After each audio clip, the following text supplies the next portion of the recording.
All right, welcome everybody. Episode 27 of Personal Rips and Hobby Chat. I have Ken from Beans Ball Card Blog, podcast.com, and on Twitter.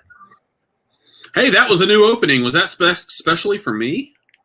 Oh no, that's something I put together last week. I think I used it last week, but I thought it was special.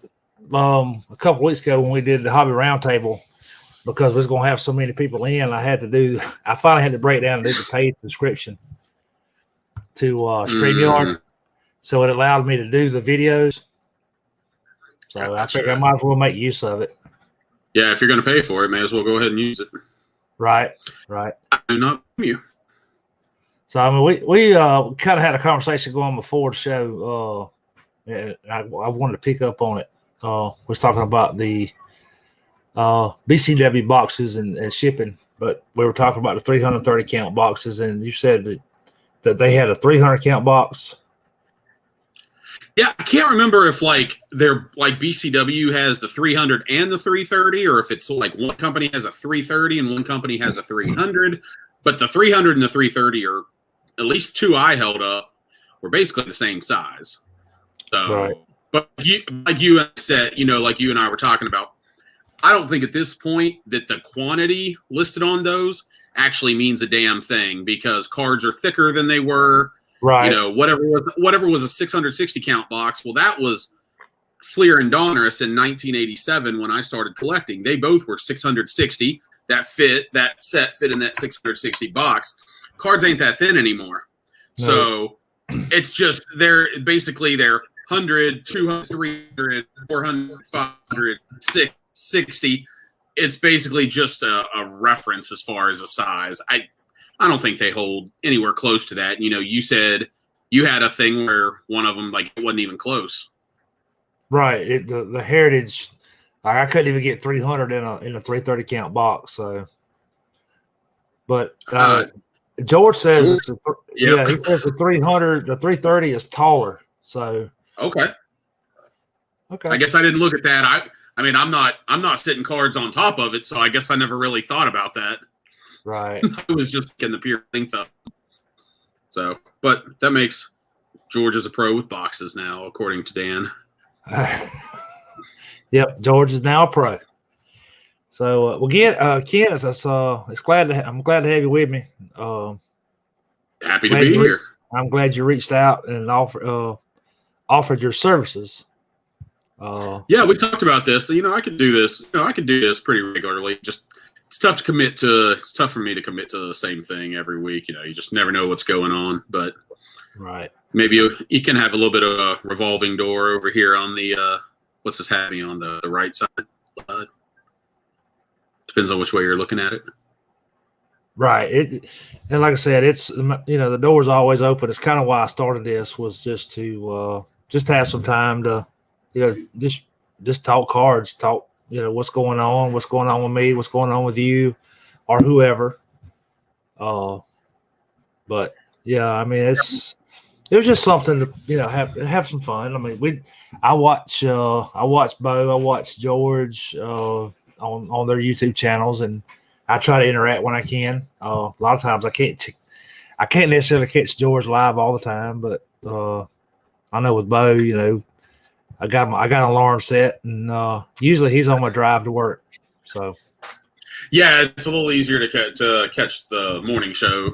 Although I tend to only catch Bo on Mondays, because I don't really start work until 8, and since I'm working from home, that means I don't have to get up till 7:59. That's right.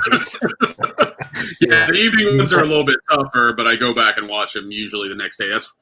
That's a lot of what I do while I'm working in my background noise. A lot of people use music, but I use a lot of the YouTube videos and podcasts and listen to stuff like that.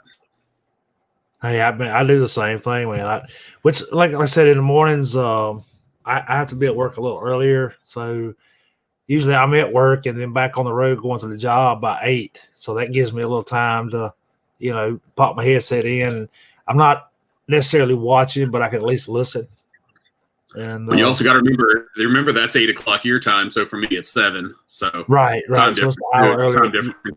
Right. Yeah, I didn't think about that. Yeah, But, with Bo being in Central Time Zone.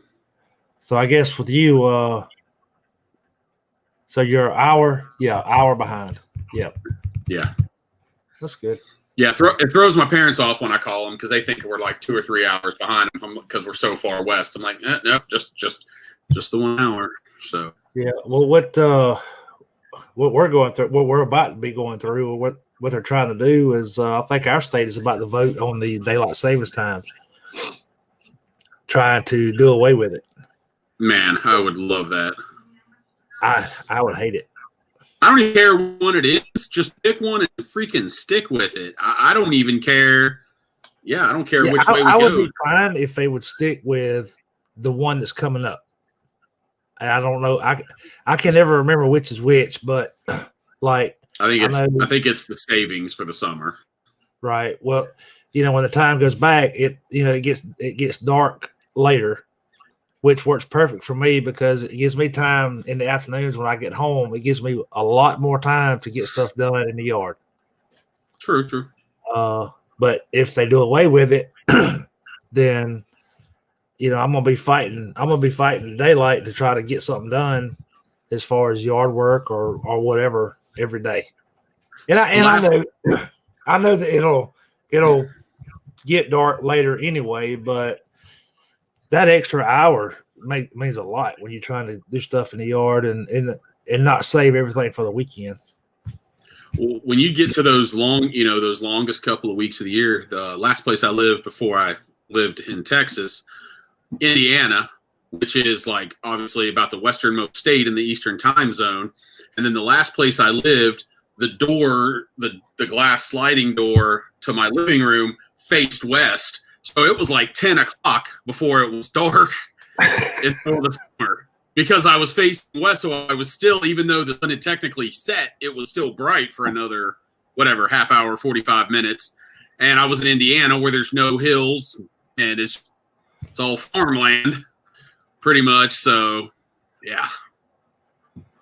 So 5 says they voted 2 years ago to do away with it and it hadn't took effect yet. Well, that has to do with government, and he's in California, so there's that. Right. But the biggest thing we're looking at is the fact that my wife works in another state over. Which, I mean, for us, another state over isn't that far. I mean, we can be in South Carolina in less than 30 minutes. But if it doesn't change, South Carolina's going to change. Means she's going to have to leave an hour earlier to get to work because they're on a different time. Basically, it'd be like driving across the time zone every day. Yeah, and going back to when I lived in Indiana, there were some people, we knew some people from work that up in Chicago. And even though the very northwestern part of Indiana is still in the central time zone, so it's with Chicago in Chicagoland, there's still people driving from outside of that area. And yeah, they're dealing with that time change every day. I can't even imagine. Yeah, I'm already crazy. That drive me just that much further. It's just something else. It's try to keep up with it. I mean, we're kind of with a 11-year-old girl in the house and trying to get her ready for school. It kind of would just, I mean, we have to plan our day out every morning. We've kind of got a set schedule, and if that happens, then it's going to just throw everything out the window. Yeah, because it'd be only part of the year, so you'd be dealing with that. Yeah, and like you said, it would only be just half the year, but still, that half the year is. No, that makes it worse than just being. Even if you were in a different time zone, if it was like you were on the Alabama border, so you were working in Georgia, she was working in Alabama, but if it stayed the same, it would be different. Would be less confusing than the time change in the middle of the year. But man, we've really gotten off topic on this one. Yeah, I don't know how we got onto the time zones. But hey, I mean, we're down to -6 people watching.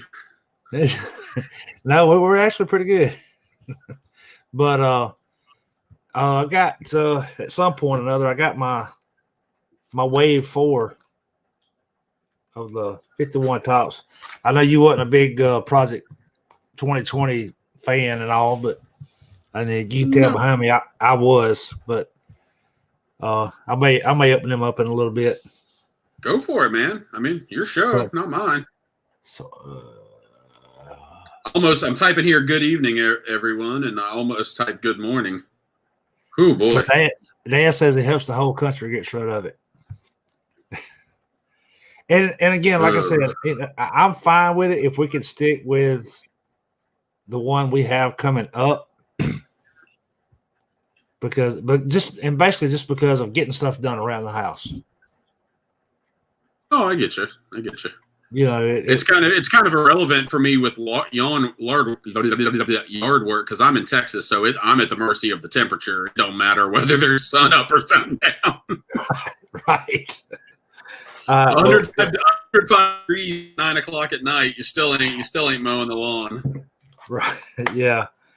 But and that's, I don't know, that really to me is the biggest thing. I'm Bo, I'm opening them up for you. Hey, can I say something real quick? Yeah, go ahead.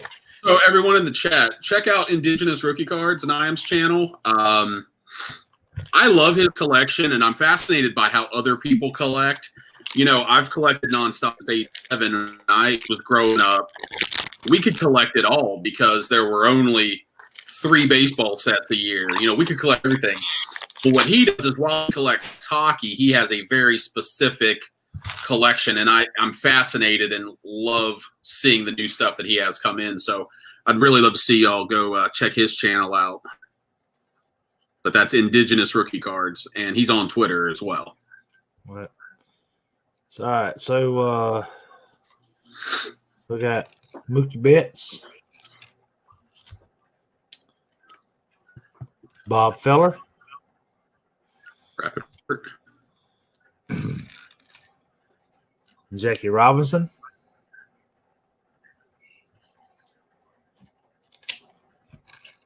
Aaron Judge, Bryce Harper, got Ichiro. Ooh, I didn't know he was in this set. I should have looked, I guess. Hank Aaron, Garrett Cole,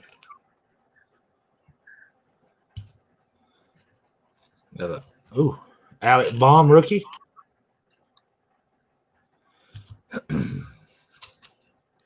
Casey Mize, rookie. This one's full of rookies. Joey Bart. Yeah, all the rookies. Yeah, all of them. Joe Adele.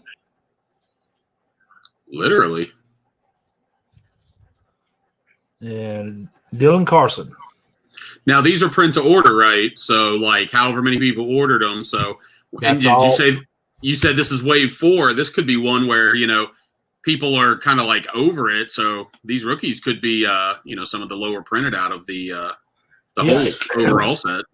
Yeah, and what I did was I bought 2 boxes of each. I put one on the shelf, and I'm opening one just to put the set together. Because you buy all 4 boxes, you're supposed to you get the set. And I know, like, if you, and I just realized I didn't get the parallel. Yeah, but like if you get a parallel, there's 13 cards in a box. If you get a parallel, there's 14. So you still get the set and an extra parallel. But cool. I like that concept.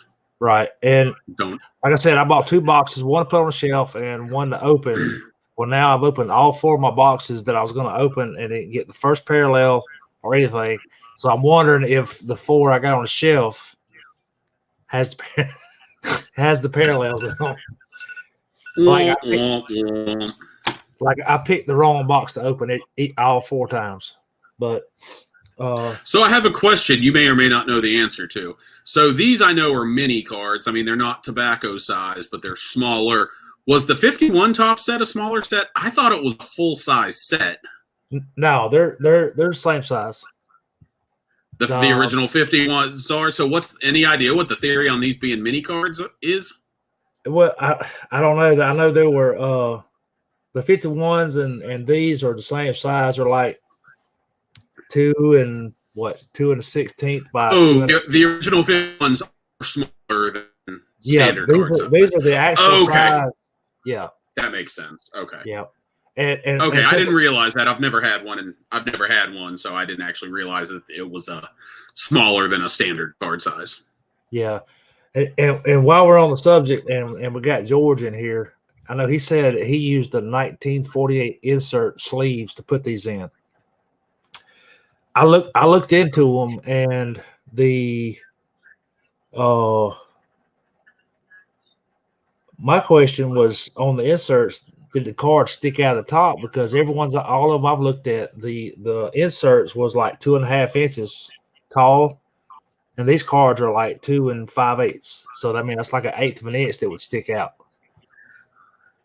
According to the sizing I looked at, but I'm not sure. And like I said, this is for George. I mean, he has them and he's using them. I know, and I just didn't know. I was looking at order some for my set, and I held off because I don't want to get a sleeve to where I've got a 1/16 of an inch of the card sticking out.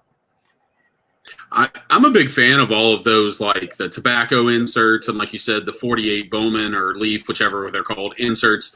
My T36 set, I would love to have something like that, but they're like just too big to fit in the 48 Bowman ones because, I'd love to have them all sitting evenly in their holder, but mine are all, some's got an inch at the top, some's got 1.5 inches at the top. But yeah, I love those. I love those things. Those things are great. I bought let's see. Back when Allen and Ginter came out, I bought the monster set, I guess you call it, from Bo. Well, I actually reached out to him and he had a set and sold me. And when it was coming, I'm thinking, I don't have any way to sleeve these or put them up.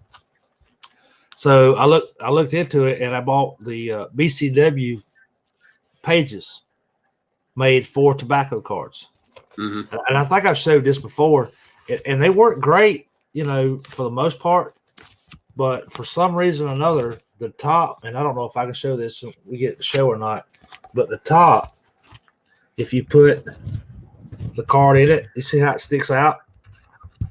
Yeah, just a little bit. You know what? I hate to say it because I really am a BCW supporter. I actually like their products, but not only that, the 9-pocket pages do that too. There's just a little bit that sticks out. And I like it because I'm up near 100 T206 cards. And I love the BCW pages because I love that they're so tight in there. Like you got 20 on a page. The Ultra Pros, you only get 15. And there's so much dead space. To me, it's just not as visually appealing. But yeah, it's a struggle with both those tobacco and the 9-page pockets that, yeah, if you're definitely concerned about those things, yeah, you might be better served to go to Ultra Pro, as much as I hate to say it.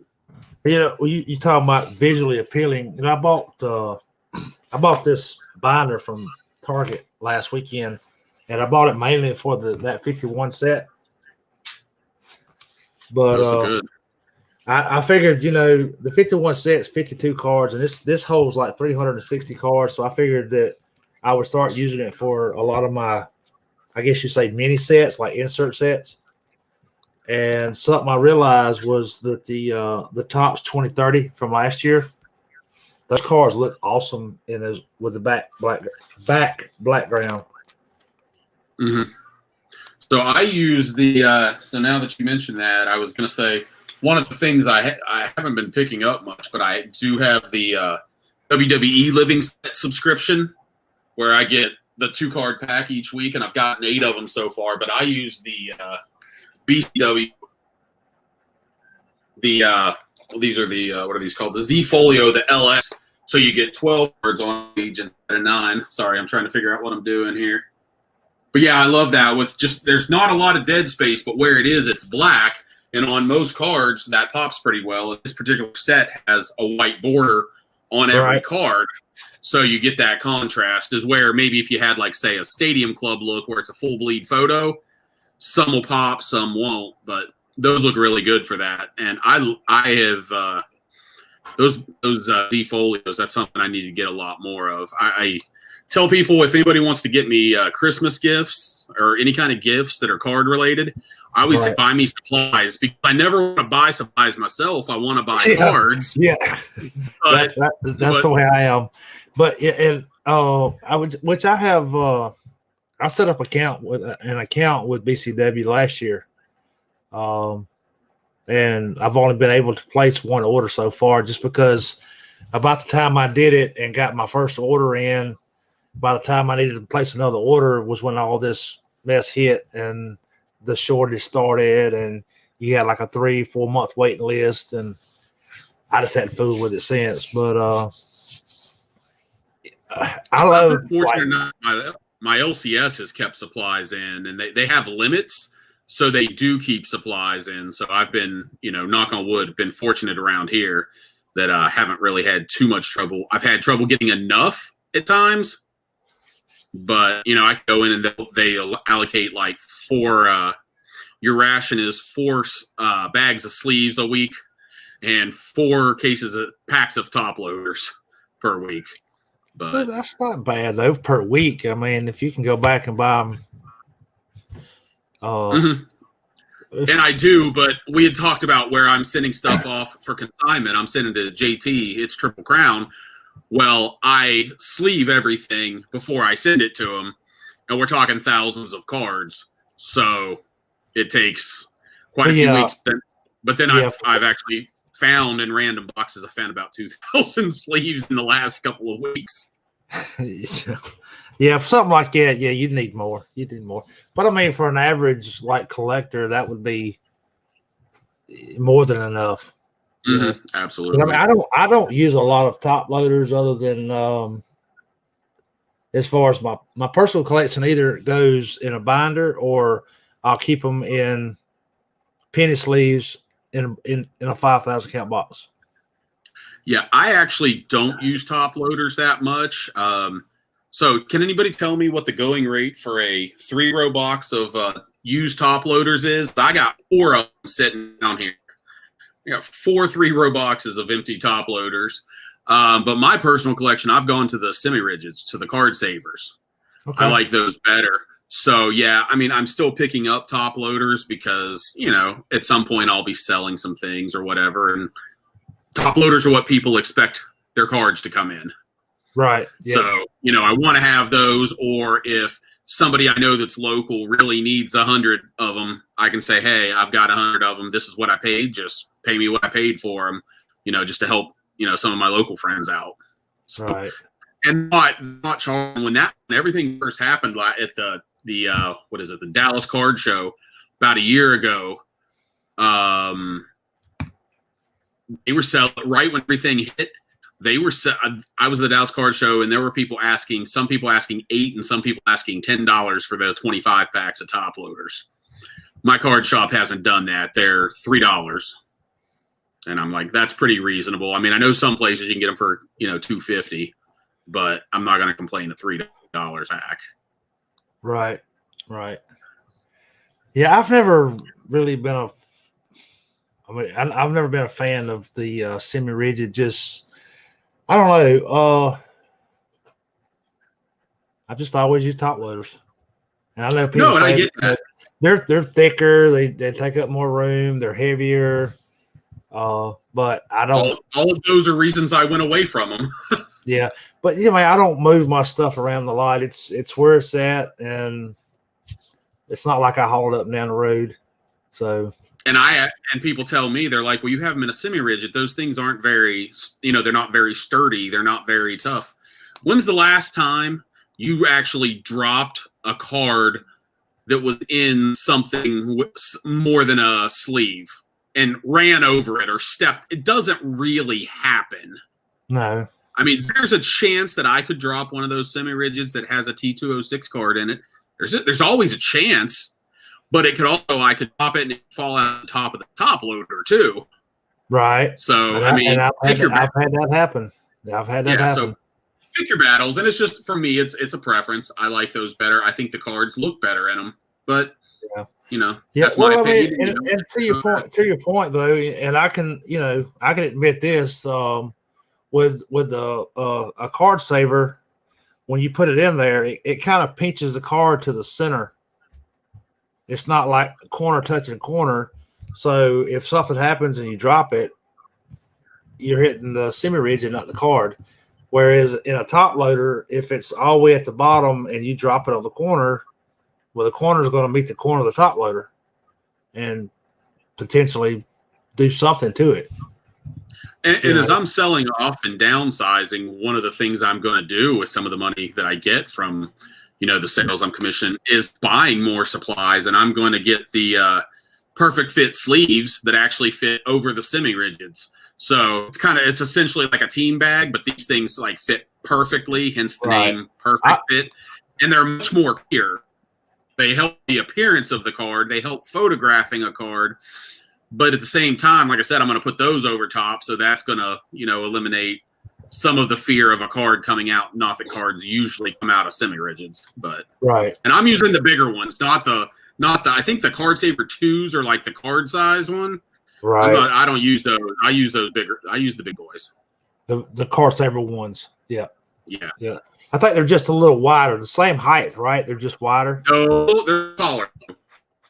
So when you put so when you're putting those in a box, at first I used the 2-row, the tall one for like the graded cards. I basically treat them as the size of a graded card. They're slightly shorter, but that's the way I treat them. And then on eBay, I saw somebody have one, I think on Twitter, and I asked them about it.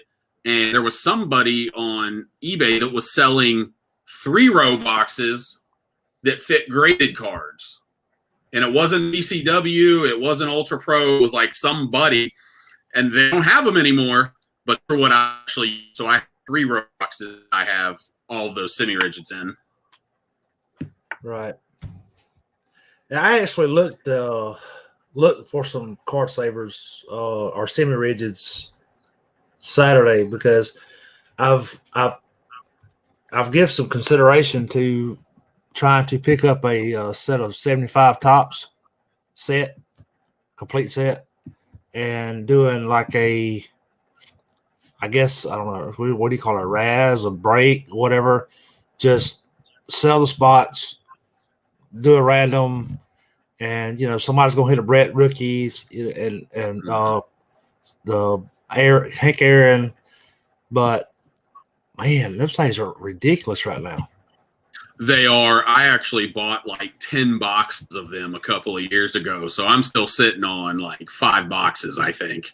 And of course, at that point I'd already had some Ultra Pros, and part of the reason they're drying up is that's ideally what PSA, BGS, SGC all want those in. I know they're accepting stuff in top loaders now, but I mean, those companies had the who is a Cardboard Saver and then Ultra Pro too, and I guess BCW some too. You gotta love that, that's what the grading companies want because it's good for business. Yeah, yeah. People are still buying top loaders for the other stuff, but then they're buying that for the graded stuff. So I mean, think about that. What did we say? PSA has a $10 million card backlog, or was it a 1 million card backlog? Whatever it is. Yeah, there's a lot of speculation. Dan, take it easy, man. We hadn't really been involved in chat, but I've kind of been watching it. But yeah, I mean, I've heard several different stories about their backlog, but I think with their new price increase, they're probably going to decrease that a good bit.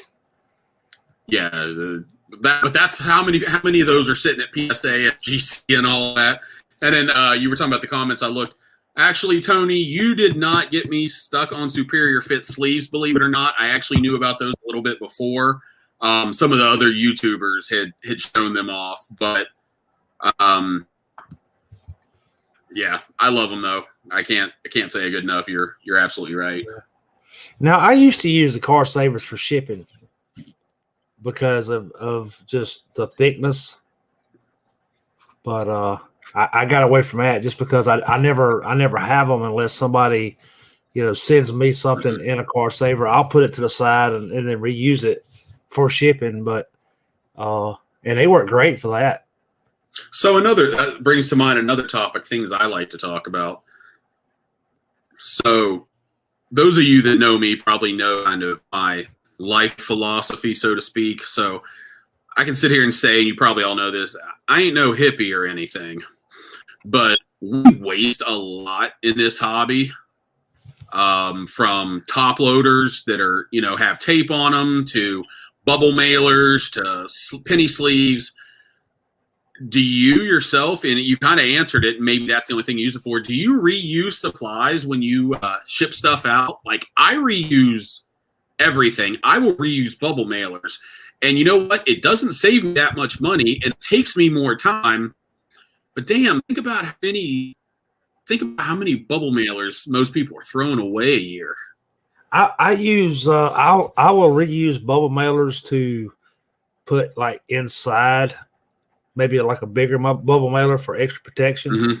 But I've never actually like reused. Gotcha. And I tell you what, and I told this story a couple weeks ago. I ordered I picked up some Braves cards I needed for my binder project from Bo off his eBay. And he kind of did the same thing where he reused a bubble mailer to put the cards in and then put it back inside another priority bubble mailer. Well, the bubble mailer that was inside had stamps on it that wasn't postmarked. There you go. I mean, that's the perfect example of reusing, reusing something. And I mean, look right here, stuck to the side of my desk. I've got tape that I got. Yeah, I reuse everything. I've heard a lot of people say they reuse the blue tape. That is one thing that I never really did reuse, but honestly, I've got like 5 rolls of it sitting around, and I don't really sell. I don't trade anymore, so I don't really have that much of a use for it. But yeah, bubble mailers are one. I still have bubble mailers from before I moved to Texas that have my old Indiana address on them because I just never got to using those. But yeah, it's just like, I'm looking around because somewhere I've got. I don't know where I've done with it. I moved everything around right before we went on, but yeah, like I reuse penny sleeves. But what I'll do is if somebody sends me, if I order something on eBay or on a trade or whatever, usually I'll take it out of the penny sleeve and top loader to send and put it in a new one, and then put it in my box. And I'll take that penny sleeve and top loader and put it in like one of these to the side. And if I sell something on eBay, I'll put it in the used penny sleeve and top loader. I definitely don't reuse penny sleeves, and most of them I probably could, but the reason being if they are a little dirty, there's dirt in there, so I don't want to scratch a card because so many people are that's just a personal thing, but I also tell myself that I'm doing a good job of reusing the other stuff. So, in some cases you got to pick your battles. So that's one thing I don't, but I don't have it. I hate when people put Scotch tape on top loaders, but I'm also the first to admit I'll take those top loaders when I was selling a lot more, and those are what I'm shipping in. But then I'm putting blue tape over it, so whoever gets it should know that the Scotch tape wasn't mine because I put the blue tape on it. Right. Yeah, I've never been one to use Scotch tape either. I've always used either nothing or I think last year I started using blue tape. And just very little. I mean, I'll cut like a 1/4-inch strip and just barely put it over the top of it. And reusing like team bags to put over the top of it too, stuff like that. Because sometimes I didn't use before I really started using blue tape, I used team bags. I used Scotch tape when I was a juvenile and was selling on eBay. But,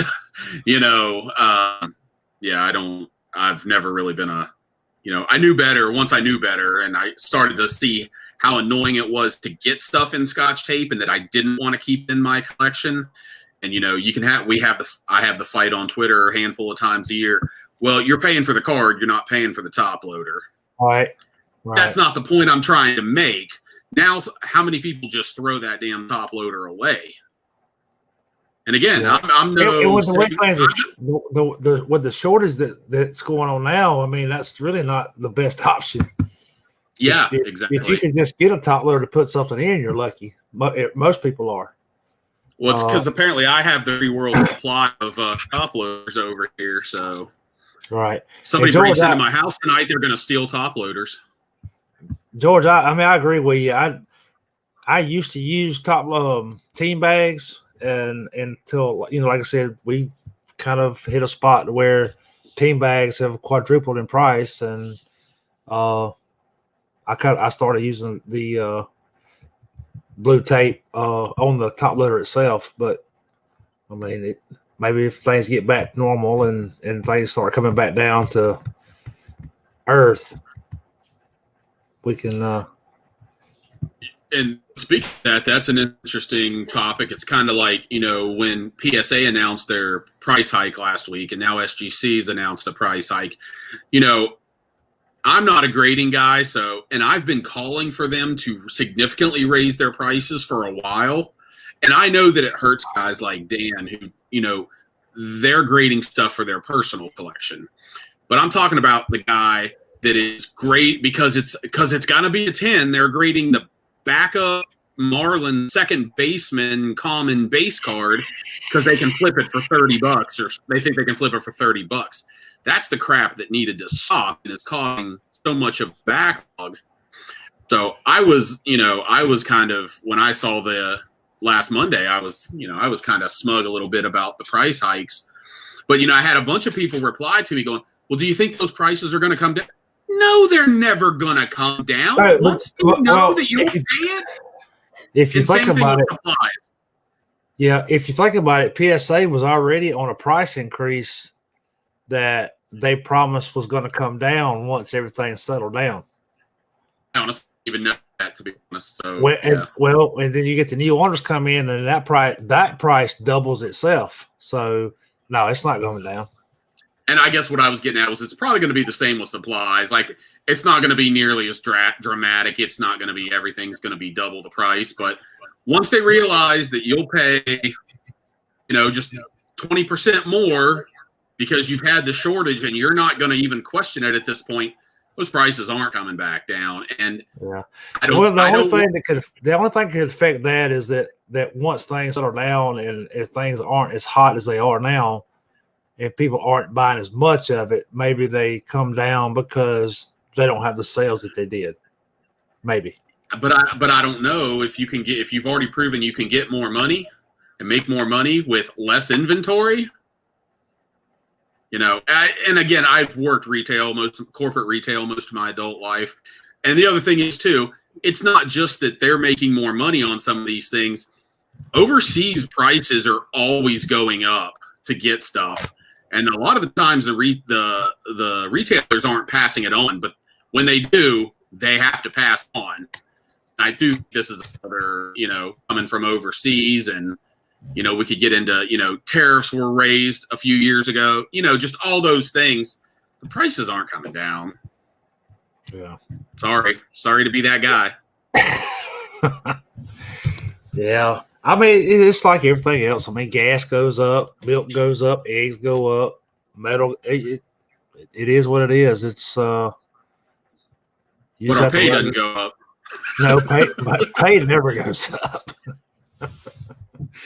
You just have to learn to adjust and live with it, I guess. So.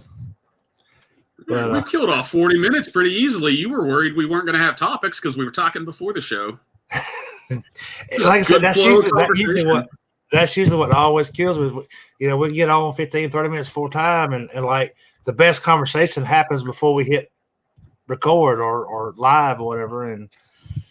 But yeah. Well, you've watched my videos. You know that I like to hear my own voice. I have a sexy voice, and I just love to hear it. So I can keep talking. We could do this all night. We're not going to, but we could.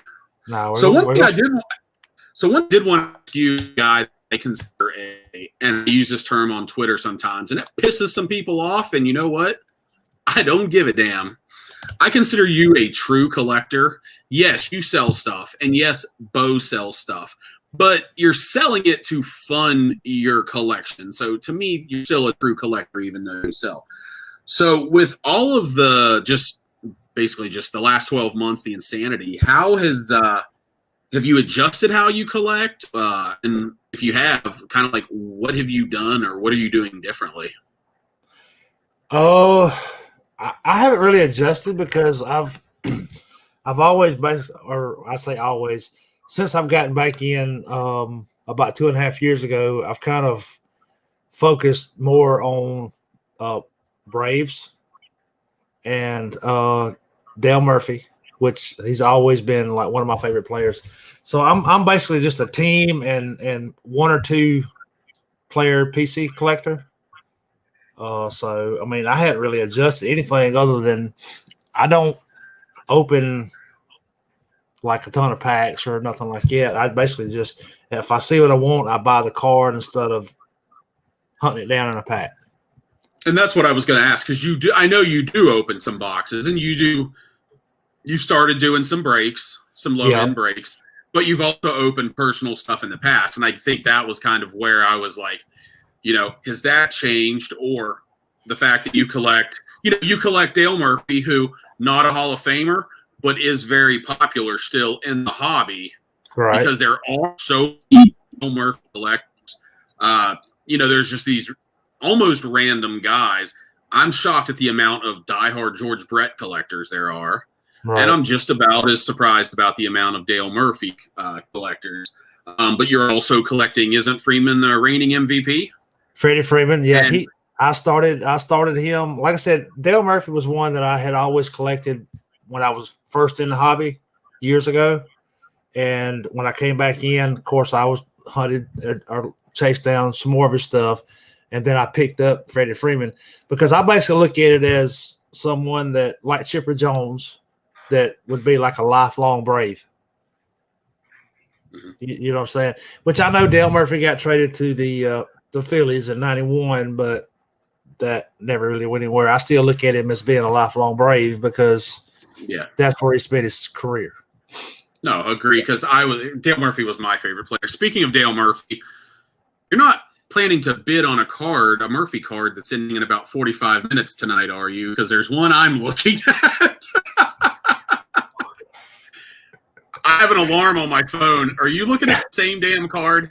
No, I don't think I am. I'm not. I don't think I'm actually hunting any Murphy cards at the moment, so you're safe. I will say he's not in a Braves uniform. Oh yeah, then I wouldn't be looking for it. So okay, and I thought that might be the case, even though he's a lifelong Brave.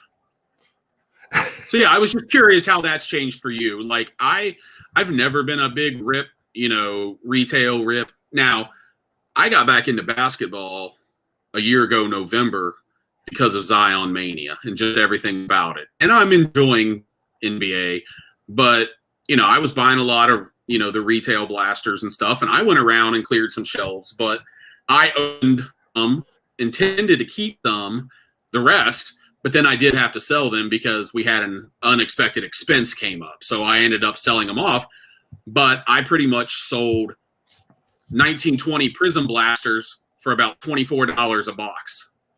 Let that sink in for a minute. I think those things are like $200 a pop now. But yeah, it's kind of changed that a little bit because I don't randomly go out by blaster. There was a blog when I was big into blogging about 3 or 4 years ago. There was a guy that he had a regular, whatever you would call it, a regular series called Better Than a Blaster. He'd take $20, put it in column C. What could he get for $20? And would you rather have that, or would you rather have a Series 2 blaster? Stuff like that. Right. But yeah, I've come around to the last few years anyway I'm more of a singles card guy. And with the way things have changed in the hobby in the last 24 to 36 months, I'm more getting into just the stuff from my youth, wanting to pick up some of the stuff that I didn't pick up, and then some of the other vintage stuff. I still have some vintage interests that as a very small set of people looking at them. So T206 prices have gone up pretty significantly. And I like D206s and have about 100 of them, but I collect other things too, and other things that are, while they've gone up, they haven't spiked like everything else has. So it's just, yeah. And how it's changed my collecting is that I'm actually getting rid of stuff. I'm actually downsizing because, like I said earlier, if ever there was a time to sell your stuff, if it's going to sell, it's right now. And a lot of the stuff that I'm sending on JT for consignment, it's not personal collection stuff. It's not even stuff I really missed. It's like, oh, hey, I got $150 out of that. Sweet. What the hell was I going to do with that card? It's just like what we were talking about right before we hit the record button here. I told you I put a few cards on eBay, 5 minutes before we got on. And when I looked at my eBay, they had already sold. Everything I put on had sold. And it was stuff that normally I would have let sit in a box.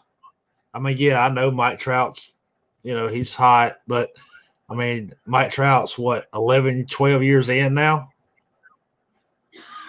So, I mean, usually that stuff I would just let sit and not even worry about it. But at the last minute, I decided, I got 10 of them. I'm going to put one on eBay and see what happens. Mm-hmm.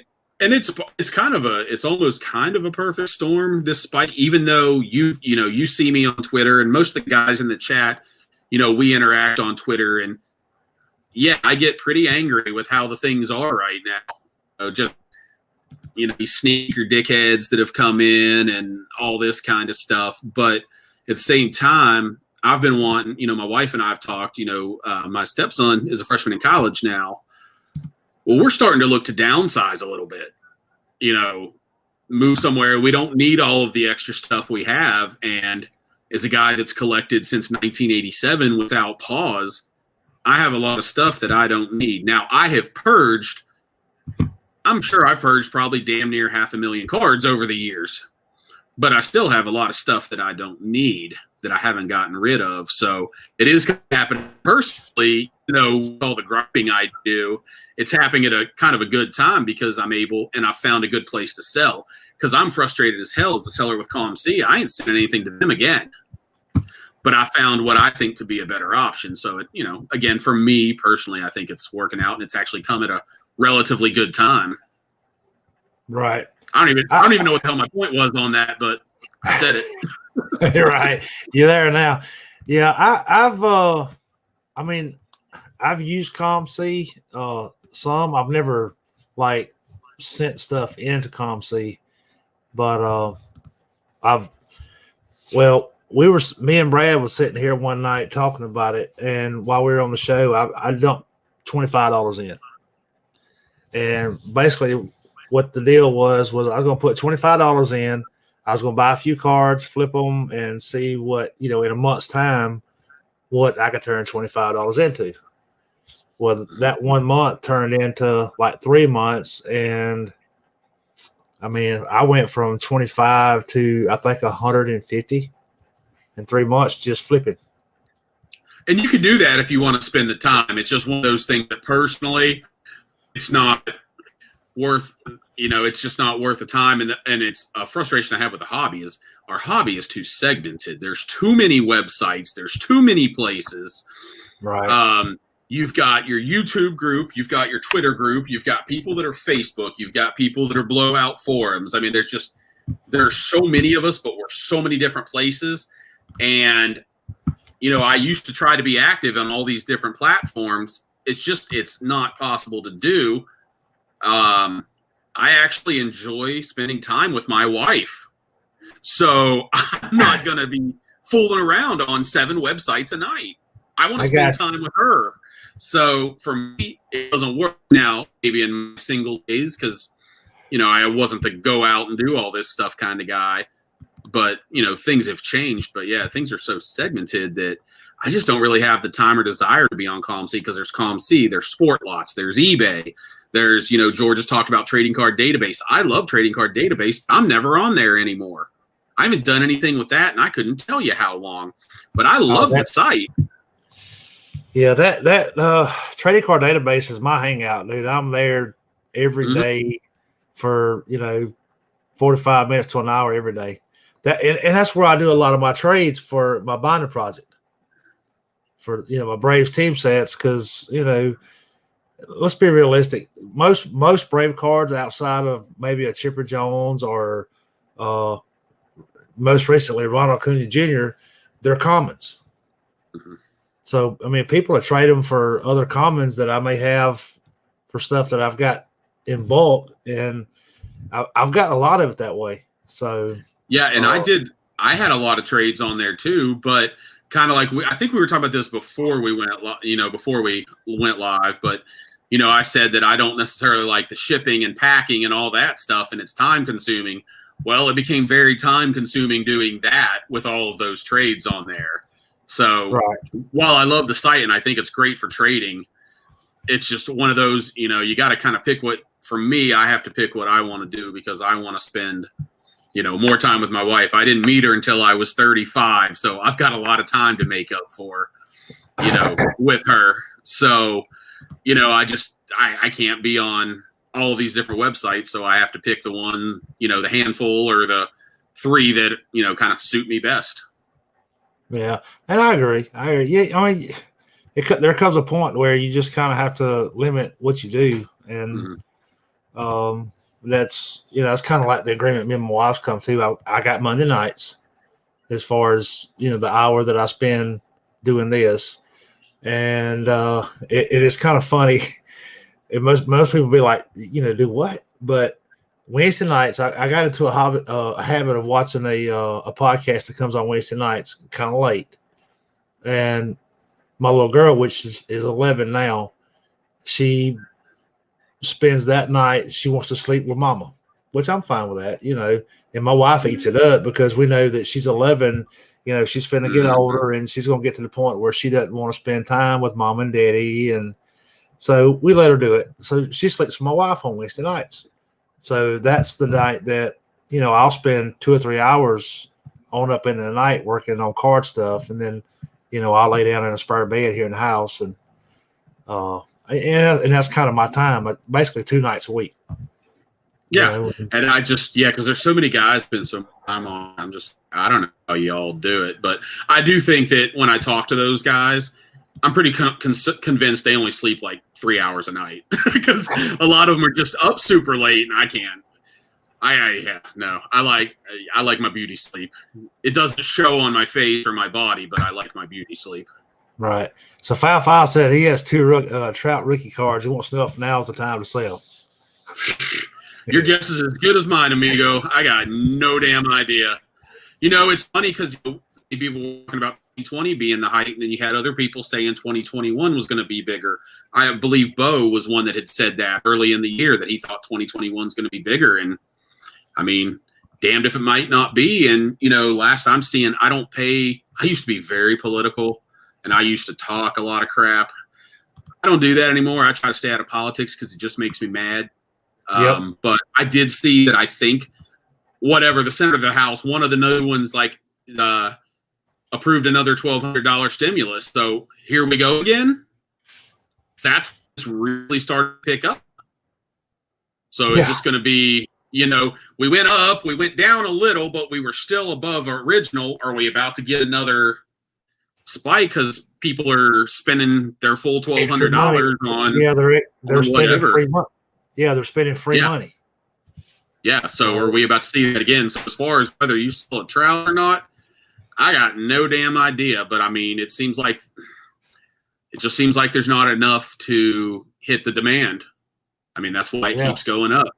But I'd also know if talking raw, I'm not one that follows that kind of stuff. But is the raw kind of stayed at a level, and is it really just the graded stuff that's skyrocketing? Because every day we're seeing cards selling for a new high, but they're always graded. Right. So I don't know what the raw market is. I'm not interested in it. It's not my thing, Mike Trout card. So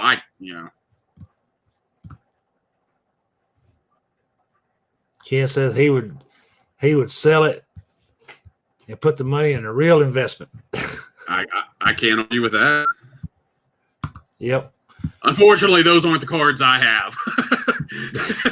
That's why I'm sending off like 5,000 cards to a consignor that They're lower end. I mean, I have some better stuff to send to them, but over time, anything that if I've opened a box and I've gotten a $200 card out of it, it wasn't a PC card, I sold it immediately to buy something else that I wanted. So I don't have a whole lot of high price stuff that, I'm looking to move at some point. It's always been that low end stuff that, people aren't willing. In the past, when you had to charge $4 shipping on eBay to keep your, whatever top seller, buy $1 card and then pay $4 shipping for it.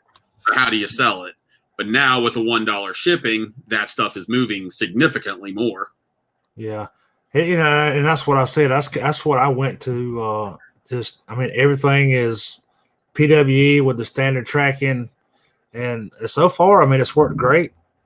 I had a few issues in the beginning, but it was more of a learning curve until everybody figured out, how it worked, because a lot of stuff would be smart delivered the day before it got there. There's still a lot of kinks. Sounds like need to get. Once everybody come to understand how that worked, then all that settled down, and which I've got one out now that is marked delivered that it's not in my mailbox, but I know enough about it to not message the seller and be like, hey, it says delivered, but I ain't got my card. Where's it at? Yeah. And that's what I was getting a lot. I was getting a lot of that when we first started, but like I said, that's since died down. So I guess people are figuring out, what it's about and how it's working. So the card hobby was the question. It's definitely something that, I've thought of because I've heard other people ask it. With sporting events coming back this year, do you see the card market taking a hit? And I think there's some level of, you only have X amount of disposable income. So now if you're going to 5 Braves games a year and it's costing you and your family $400 to go to a damn game, you're going to 5, it's $2,000 you're not probably spending on cards. There's still going to be those people that are the gamblers and, the rippers and flippers. And I think those guys are still here for a while. But I do think that, you're going to take a little bit of a hit. And we'll see, also, though, if we're opening up and we're opening up at 30%, a big difference than opening up at 8%. So right. It's all going to be relative and seeing how everything goes. But, that's a very good question and a very good point that, you could see it. You could see a hit there. But is that the guy like you and I that are collectors, or is that the guy that's ripping and buying Fernando Tatises and sending them off to grading? That guy's still going to do that. Yeah. In my opinion, I could be wrong because he likes the rush and the lottery of it. So he's still going to need that rush and that lottery ticket that he's trying to get. But there's my unsolicited 2 cents. Yeah. And I've said before that I've never been one to, I don't chase hits. I don't chase autographs. I've got my PC and that's what I go after. So, do I get excited to hit an autograph? Yeah, but not unless it's a Freeman or a Dale Murphy. It's not going to I'm not going to hit the ceiling. I may sell it. See if you pull that Trout though, because that'll get you a lot of Freddie Freeman cards when you sell that. Yeah, you're right. You're right. Now that would get me a lot of. Yeah, but in general, we all know that we're pulling out the 4th outfielder for the Diamondbacks. That's who we're getting. Yeah. That we can't get $2 for on eBay. Yeah. We're pulling the Colorado Rockies relief pitchers. Yeah. Exactly. So well, we've hit our hour mark, so I guess we'll go ahead and end it right here. Man, I appreciate it. I enjoyed it, and this has been, like I said, this hour flew by. Yeah, it really did. And like I said, I like to hear myself talk. So, whenever you need somebody, I'm open. I'm open every week. I actually had a couple of guys that reached out and said they could join tonight if possible, and we got to talking, and I apologize to them. I would have loved to got them in here, but it's every Monday night, y'all. There's always next week. This right here, this dude right here. All right, yeah, we'll be back next Monday. Also, Hobby Roundtable, March 20th, 8 o'clock. We've got the lineup set. Let's see, it's going to be me, so myself, Ken. We've got Bo from 1 Million Cards, Steph from About the Cards, George from KBO Collections, Dan, Korean Cardboards, Matt, Royal 417, Mark Hoyle, Brad, Texas Card Dude, and the one that one new one that's going to join us is going to be Uncle Rich. Uncle Rich. I Been don't a while since I've seen Uncle Rich, so I don't go to card shows anymore. Yep. So I don't think the topics will be limited at all with Uncle Rich in. We'll have plenty to talk about. Sounds good. Looking to it. All right. Well, like I said, we'll see y'all next week, and thanks for joining us. Thanks for having me.